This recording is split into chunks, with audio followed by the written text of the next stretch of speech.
The next thing I'm here to show you is wonder clips. Let me show you, for those of you who are not as familiar, this is what a wonder clip looks like. And I'm going to pinch it with my fingers, and it's just a nice, super nice clip.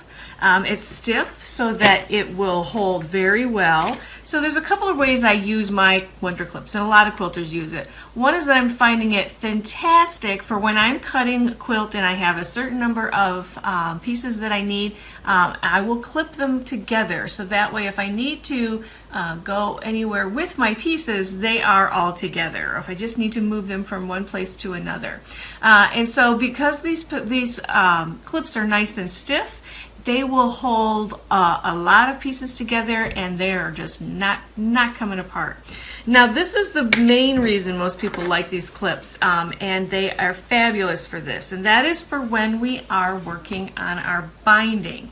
And so when we're ready to sew the binding on and then sew it on the back, that's when I pull my clips out. So once I have the binding on the front and I'm folding my binding over to get it to just exactly the right space for my sewing on the back, I will put the clips on. That way I only have to do it once, and then the clips are on. Now some people will clip an entire side at once. That's up to you. With this box of 50, you could definitely do that.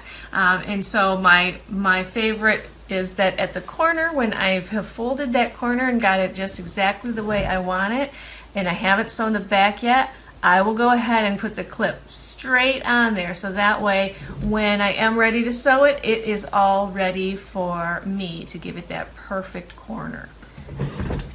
Now the other thing that you may not know, even if you do have some of these clips, is that on the back of the clip, the back piece is a clear plastic, and it has some lines that are measurements. So you have like a 1/4 inch measurement, and I think it's a 3/8 inch measurement, but you can use those measurements when you are clipping things together to make sure you have a nice second measuring piece, to make sure you're getting exactly a 1/4 inch on something, or just a very even measurement.